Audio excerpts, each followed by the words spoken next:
భాగవతము దశమ స్కందం ఉత్తర భాగం. శ్రీకృష్ణుడు మృతులైన విప్రసుతులను తెచ్చుట.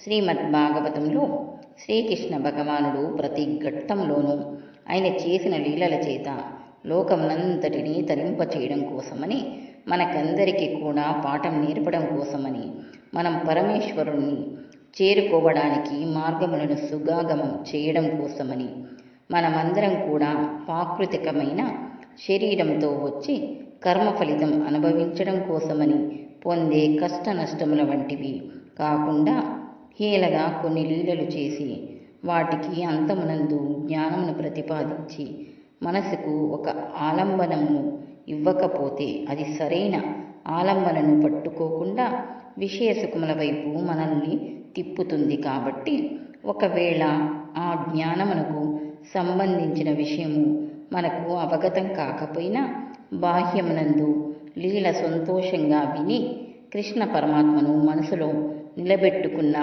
కూడా ఆ వస్తువు స్వరూపం అటువంటిది కాబట్టి అది భక్తి వైపు నడిపించే విధానమును భాగవతం నందు ఆవిష్కరించారు. పూర్వము ద్వారకా నగరమును కృష్ణ భగవానుడు పరిపాలిస్తున్న రోజుల్లో ఒక బ్రాహ్మణుడు తన భార్య యందు ఒక కుమారుణ్ణి కన్నాడు. కానీ ఆ పిల్లవాడు పుట్టగానే మరణించాడు. అప్పుడు బ్రాహ్మణుడు ఆ పిల్లవాడిని తీసుకువచ్చి రాజద్వారం దగ్గర పడుకోబెట్టి, నేను ఏ పాపము ఎరుగని వాడను, ధర్మబద్ధమైన నడవడిక ఉన్నవాడను, అయినా సరే నా కుమారుడు మరణించాడు అంటే దేశానికి ఆధిపత్యం వహించిన రాజు దోషం వలన ఇటువంటి పని జరిగి ఉండాలి. కాబట్టి రాజుకు ధర్మబద్ధమైన నడవడిక లేదు అని ఉగ్రసేనుని మీద నింద వేసి ఆ శవమును అక్కడ విడిచిపెట్టి కొంతసేపు తల కొట్టుకుని ఏడ్చి తర్వాత ఆ పిల్లవాని శవమును తీసుకుని వెళ్ళిపోయాడు. మరలా కొంతకాలం పోయిన తర్వాత ఇంకో కొడుకు పుట్టాడు. ఆ పిల్లవాడు కూడా పుట్టగానే మరణించాడు. మళ్ళీ ఆ పిల్లవాడిని తీసుకువచ్చి రాజద్వారం దగ్గర పడుకోబెట్టాడు. ఇలా 8 కుమారులు కలిగారు. అందరూ పుట్టగానే మరణించారు. 8వసారి బ్రాహ్మణుడు రాజును నింద చేస్తూ ఉండగా అర్జునుడు ద్వారకా నగరంలో ఉన్నాడు. బ్రాహ్మణుడు తనకి పుట్టిన బిడ్డలందరూ కేవలం రాజు అధర్మం వల్లనే చనిపోతున్నారని ఏడుస్తున్న సమయంలో అర్జునుడు చూసి ఒక మాట అన్నాడు. నువ్వు బ్రాహ్మణుడవు, నువ్వు ఏడుపులను బట్టి ఇప్పటికి నీకు 8 కొడుకులు మరణించారని నాకు అర్థం అవుతుంది.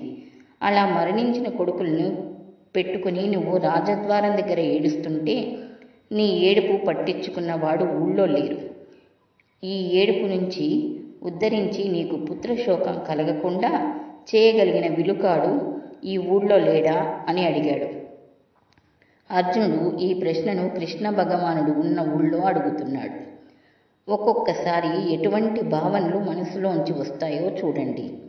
తను గొప్ప విలుక్కాడననే అతిశయం చేత ఈ మాట వచ్చింది. అప్పుడు ఆ బ్రాహ్మణుడు, మాకిక్కడ కృష్ణుడు ఉన్నాడు, అనిరుద్ధుడు ఉన్నాడు, ప్రద్యుమ్నుడు ఉన్నాడు, బలదేవుడు ఉన్నాడు, ఉగ్రసేనుడు ఉన్నాడు, కానీ ఇటువంటి వాళ్లే రక్షించలేకపోయారు. నువ్వెవరివయ్యా ఇన్ని మాటలు ఆడావు అన్నాడు. ఆ మాటలకి అర్జునికి కోపం వచ్చింది. అప్పుడు అర్జునుడు, నేనెవరినో తెలుసా? ఏ మహానుభావుడు తన గాంధీవం పట్టుకుని 2 చేతులతో బాణములను తీసి సంధించి విడిచిపెట్టి శత్రువుల మూకలను చెండాడుతాడో అటువంటి సవ్యసాచి అయిన పార్థుడను నేను ఉండగా నీకు భయం లేదు. ఈసారి నీ కుమారుడు మరణించడు. నేను ఇక్కడే ఉండి నీ కుమారుడి ప్రాణములు పోకుండా కాపాడుతాను. నీకు అభయం ఇస్తున్నాను. అలా నీ కొడుకును నేను కాపాడలేకపోతే నేను అగ్ని ప్రవేశం చేస్తాను. ఇది నా ప్రతిజ్ఞ అని ద్వారకాలో ఉండిపోయాడు. బ్రాహ్మణుని భార్య గర్భం దాల్చి ప్రసవ వేదన ప్రారంభమవుతుంది.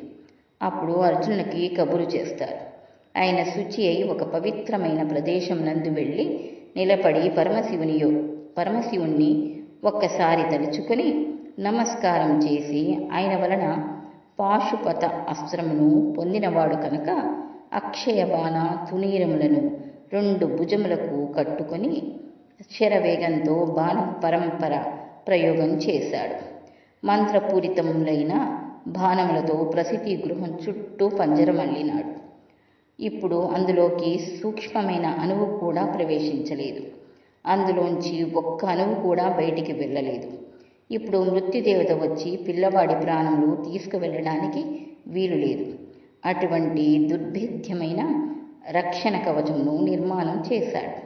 లోపల ఒక పిల్లవాని కేర్మన్న ఏడుపు వినపడింది. ప్రసవమై బిడ్డడు జన్మించాడు అనుకున్నాడు. మరుక్షణంలో బిడ్డడు చనిపోయాడని ఏడుపులు వినపడ్డాయి. ఆశ్చర్యపోయి ఏడీ పిల్లవాడు అని అర్జునుడు లోపలికి వెళ్ళాడు. తీరా చూసేసరికి చనిపోయిన పిల్లవాడు మాయమైపోయాడు. అర్జునుడి చేత నిర్మింపబడిన దుర్భేద్యమైన బాణకవచం ఉన్న చోటు నుండి ఈసారి శరీరం కూడా అదృశ్యమైపోయింది. ప్రాణములను తీసుకు వెళ్ళడం అనే విధి యమధర్మరాజు గారు చేస్తారు. కాబట్టి తన యోగ శక్తి చేత బయలుదేరి యమలోకమునకు వెళ్ళి బ్రాహ్మణ కుమారుణ్ణి తీసుకువచ్చి ఎక్కడ పెట్టావు అని యమధర్మరాజు గారిని అడిగాడు. అప్పుడు ఆయన నేను తీసుకురాలేదు అని చెప్పారు. ఆయన ధర్మరాజు అబద్ధం ఆడాడు. ఆయన మాటలు విని అర్జునుడు ఆశ్చర్యపోయాడు. అక్కడి నుండి దిక్పాలకుల లోకముల కన్నిటికీ వెళ్ళాడు. అన్ని లోకములలో వెతికాడు. అందరూ కూడా తమ పిల్లవాడిని తీసుకురాలేదు అని చెప్పారు. పిల్లవాడు కనపడలేదు. తల వాల్చుకుని భూలోకమునకు ద్వారకా నగరమునకు తిరిగి వచ్చాడు. బ్రాహ్మణుడు కోసం చూస్తుంటే ఆయన కృష్ణుడి మందిరం దగ్గర ఉన్నాడు. ఆ బ్రాహ్మణుడు అన్నాడు, వీడు పార్థుడట. వీనికి ఒక గాంధీవమంట, అక్షయబాణ తూణీరములంట, మంత్రపూరితమైన బాణములట. నా కొడుకును రక్షిస్తాడట. ఇన్ని చెప్పాడు. కానీ పిల్లవాడు మాయమైపోయాడు. నేను పట్టుకు వస్తాను అని వెళ్ళి దిగాలు మొహం వేసుకుని వస్తున్నాడు. ఇక్కడ కృష్ణుడు, బలదేవుడు, ప్రద్యుమ్నుడు, అనిరుద్ధుడు ఉన్నారని ముందరే చెప్పాను. వాళ్ళు చెయ్యని పని నువ్వెక్కడ చేస్తావన్నాను. గాంధీవం చూపించాడు. తన పాటి వీలుగాండ్రు ఊళ్ళో లేరా అన్నాడు. ఈ మాటలను అర్జునుడు విన్నాడు. బ్రాహ్మణుడికి ఇచ్చిన మాట నిలబెట్టుకోలేకపోయాడు. క్షేత్రియునిగా ఇంతమంది మధ్యలో అధిక్షేపించబడ్డాడు. ఇంకా ఈ బ్రతుకు ఎందుకు అని భావించి చితి పేర్చుకొని అగ్నిహోత్రుని ప్రార్థన చేసి చితిలో ప్రవేశించబోయాడు. అప్పుడు కృష్ణ పరమాత్మ వచ్చి అర్జుని చెయ్యి పట్టుకుని, బావా ఏమిటి అగ్ని ప్రవేశం అన్నాడు. అప్పుడు అర్జునుడు, నేను నీ మాట నిలబెట్టుకోలేకపోయాను, అందుకని ప్రతిజ్ఞ పరిపాలన కోసం అగ్ని ప్రవేశం చేస్తున్నాను అని చెప్పాడు. అంతా కృష్ణుడు, అంత పని చెయ్యవద్దు, ఆ పిల్లలు ఎక్కడ ఉన్నారో నాతోరా, నేను చూపిస్తాను అన్నాడు. కృష్ణ పరమాత్మ రథమును ఇరువురు అధిరోహించి బయలుదేరారు. కృష్ణుని రథము సప్త సముద్రాలను మేరు పర్వతమును దాటి చీకట్లోకి వెళ్ళిపోయింది. ఆ చీకటికి అర్జునుడికి భయం వేసింది. ఏంటి బావా నాకు భయం వేస్తుంది, మనం ఎక్కడికి వెళ్ళాలి అని అర్జునుడు అడిగాడు. నువ్వు భయపడకు అని కృష్ణ భగవానుడు తన సుదర్శన చక్రమును స్మరించి విడిచిపెట్టాడు. అది ఆ చీకట్లో ప్రయాణం చేస్తూ సహస్ర సూర్యుల వెలుతుర్ని సృష్టించింది. ముందు సుదర్శన చక్రం వెళుతుంటే వెనక కృష్ణ పరమాత్మ రథం వెడుతుంది. రథంలో కూర్చున్న అర్జునుడు సుదర్శనమును అనుసరిస్తూ వెళ్ళాడు. చాలా దూరం వెళ్ళిన తర్వాత కోటి సూర్యులు ఒక్కసారిగా ప్రకాశిస్తున్నారేమో అన్నంత తేజోమండలం కనపడింది. అపారమైన మనశ్శాంతి కలిగింది. పాల సముద్రంలో తెల్లగా ఉన్నటువంటి ఆదిశేషుడు అనంతుడు నల్లటి వస్త్రమును కట్టుకుని ఉంటే ఆదిశేషుడి మీద తన కుడి చేతిని హేళగా శిరస్సు కింద పెట్టుకొని పండుకొని ఉండగా ఆదిలక్ష్మి పాదములు ఒత్తుతున్నది. అటువంటి స్వరూపమును కృష్ణార్జునులు దర్శనం చేశారు. అటువంటి మూర్తి దర్శనం అప్పటి వరకు అర్జునుడు చెయ్యలేదు. అది శ్రీమన్నారాయణుని దర్శనం. ఆయన శ్రీ మహావిష్ణువు. అందులోంచి అంశగా శ్రీకృష్ణ భగవానుడు వచ్చాడు. శ్రీ మహావిష్ణువును దర్శనం చేసి పొంగిపోయి నమస్కరించారు. ఆ మహానుభావుణ్ణి ఋషులందరూ చుట్టూ నిలబడి స్తోత్రం చేస్తున్నారు. అటువంటి మూర్తిని దర్శించిన తర్వాత ఆయన నరనారాయణులారా రండి అన్నారు. వీళ్ళిద్దరూ దగ్గరకు వెళ్ళి స్వామి పాదములకు శిరస్సు చాటించి నమస్కరించి నిలబడ్డారు. మీరు నాలోంచి అంశగా బయలుదేరి భూమండలం మీద రాక్షస సంహారం చేయడానికి నారనారాయణులుగా అవతరించారు. ఈ ఋషులు నా దగ్గరకు వచ్చి నా అంశ అయిన మీరు నా దగ్గర నిలబడి ఉండగా చూడాలని కోరుకున్నారు. ఈ కోరిక తీర్చాలి. అర్జునుకు కలిగిన కించిత్ గర్వంను అణచాలి. అందుకని బ్రాహ్మణ పిల్లలందరినీ తీసుకువచ్చాను. ఇదిగో వాళ్ళు ఇక్కడే ఉన్నారు అని చూపించాడు. వారి అదృష్టమేమిటో గాని ఆ బ్రాహ్మణ పిల్లలందరూ శ్రీమన్నారాయణ పాదముల దగ్గర కూర్చొని స్తోత్రం చేసుకుంటూ ఆయన పాదములకు నమస్కారం చేసుకుంటూ కూర్చున్నారు. పిమ్మట శ్రీ మహావిష్ణువు మునుల వైపు తిరిగి, మునులారా, మీ కోరిక తీరిందా అని అడిగాడు. ఆ బ్రాహ్మణ కుమారులందరినీ కృష్ణుడి చేతికిచ్చి, ఈ పిల్లలను తీసుకుని నువ్వు భూమండలమునకు వెళ్ళి ఆ బ్రాహ్మణులకు అప్పజెప్పు అన్నాడు. ఏ మహానుభావుడి దర్శనమును యోగీంద్రులైన వారు కూడా తమ మాంసనేత్రములతో చూడలేరు. అటువంటి శ్రీమన్నారాయణుని పుట్టింది మొదలు హాయిగా ఆయన దగ్గర కూర్చొని ఆయనను చూస్తూ, ఆయనను సేవిస్తూ, లక్ష్మీదేవి పెట్టిన అన్నం తింటూ ఆయనను వధించిన మహాపురుషులైన బ్రాహ్మణ పిల్లలను తన రథం మీద కూర్చోపెట్టుకుని తిరిగి భూమండలమునకు కృష్ణ భగవానుడు తీసుకువచ్చాడు. ఆనాడు అర్జునుకు కలిగిన కించిత్ ఆవేశం తగ్గింది.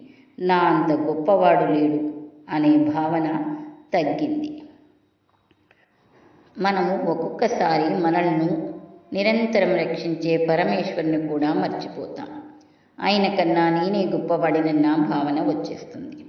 యథార్థమునకు అర్జునుడు చేసిన ప్రతిజ్ఞ కృష్ణుణ్ణి చిన్నబుచ్చేదిగా ఉంది. కానీ కృష్ణుడు అర్జునుడిని ఏమీ అడగలేదు. అడగకుండా అర్జునుడు అగ్ని ప్రవేశం చేసేటంత స్థితికి వచ్చే వరకు ఊరుకున్నాడు. ఆ స్థితికి వచ్చేశాడు అంటే అహంకారం పోయిందనమాట. అతిశయం పోయిన తర్వాత ఇంకా తన వాడిని తాను రక్షించుకోవాలి. అప్పుడు గబగబా పరిగెత్తుకు వచ్చి రక్షించుకొని అర్జునుకు మరలా ఇంత సత్కారమును చేయించి బ్రాహ్మణ పిల్లలందరినీ తీసుకువచ్చి బ్రాహ్మణులకు అప్పజెప్పాడు. ఆ భగవానుణ్ణి నమ్ముకున్న వాళ్లకు లోటేమి ఉంటుంది? మనకు ఆ స్వామిని నమ్మి నా స్వామి ఉన్నాడు అనే పూనికతో ఉంటే ఎప్పుడైనా తెలియక మన వల్ల ఏదైనా పొరపాటు జరిగినా బిడ్డడి తప్పును తండ్రి దిద్దుకున్నట్లు ఆయనే దిద్దుకొని మనను రక్షించుకొని తన వస్తువుగా మనల్ని మిగుల్చుకుంటాడు అని చెప్పగలిగిన పరమ పవిత్రమైన లీల.